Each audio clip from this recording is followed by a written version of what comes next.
সবাইকে আশা করি সবাই ভালো আছেন। আগামী 12 তারিখ বাংলাদেশের বহুল প্রতীক্ষিত নির্বাচন হতে যাচ্ছে।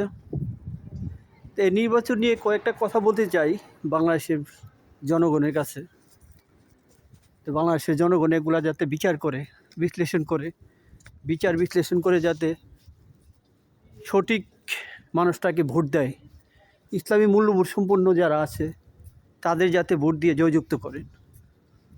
ইদানিং আমরা মির্জা ফখরুল ইসলাম আলমগীর সাহেবের কিছু বক্তব্য শুনতে পাচ্ছি। উনি শুধু মুক্তিযুদ্ধ নিয়ে কথা বলতেছেন, জামাত নাকি রাজাকার, জামাতের কাছে দেশ দিলেই নাকি আফগানিস্তান হয়ে যাবে।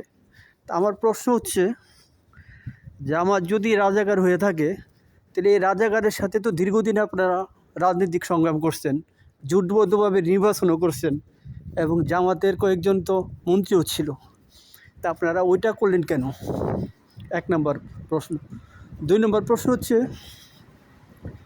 আওয়ামী লীগও তো এক সময় তাদের সাথে আন্দোলন সংগ্রাম করছে, নির্বাচনও করছে, তখন তো জামাত রাজাকার ছিল না।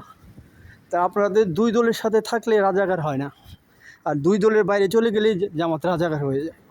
তো বাংলাদেশের মানুষ গত 54 বছর যাবৎ এই আপনাদের এই দ্বিচারিতা এই বাংলাদেশের মানুষ দেখছে।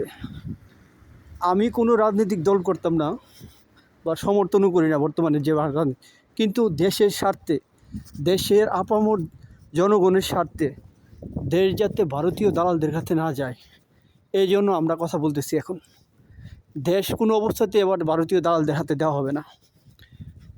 ভারতীয় যারা দালাল তাদের কাছে বাংলাদেশকে কোনো অবস্থাতেই দেওয়া হবে না। সবার আগে দেশের স্বাধীনতা সার্বভৌমত্ব। আমরা দেশের স্বাধীনতা সার্বভৌমত্ব কোনো অবস্থাতেই ভারতীয় দালালদের হাতে তুলে দিতে পারি না। অতএব বাংলাদেশের মানুষের কাছে উচিত, বাংলাদেশের মানুষের নিকট আহ্বান জানাচ্ছি, আপনারা সবাই 11 দলীয় জোটকে জয়যুক্ত করুন। 11 দলীয় জোট তথা জামাতকে এবার নির্বাচিত করুন। গত 54 বছর যাবৎ বাংলাদেশের মানুষ এই 2টা দলের উপরেই ডিপেন্ডেন্ট ছিল।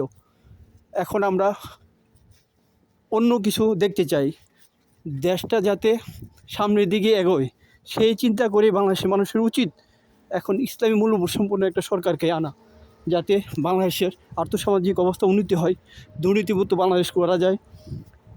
চাঁদাবাজি, টেন্ডারবাজি, জমি দখল, ব্যবসা বাণিজ্য দখল, এর থেকে বাংলাদেশের মানুষ রেহাই পেতে চায়। তার জন্য বাংলাদেশের জনগণের উচিত এবার দাঁড়িপাল্লা তথা 11 দলীয় জোটকে নির্বাচিত করা, এবং কোনো অবস্থাতেই আমরা ভারতীয় দালালদের কাছে দেশ দিতে পারি না। ভারতীয় দালালদের কাছে আমাদের স্বাধীনতা সার্বভৌমত্ব সঁপে দিতে পারি না। স্বাধীনতা সার্বভৌমত্বর প্রশ্নে আমরা সবাই ঐক্যবদ্ধ থেকে এবার ইসলামী মূল্যবোধ সম্পন্ন সরকার গঠন করতে আমরা বাংলাদেশের মানুষের প্রতি আহ্বান জানাচ্ছি। আপনারা সবাই 12 তারিখ ইসলামী মূল্যবোধ সম্পন্ন সরকার গঠনে সহায়তা করুন এবং জামাত তথা 11 দলীয় জোটকে নির্বাচনে জয়যুক্ত করুন। আল্লাহ হাফেজ সবাইকে, সবাই ভালো থাকবেন।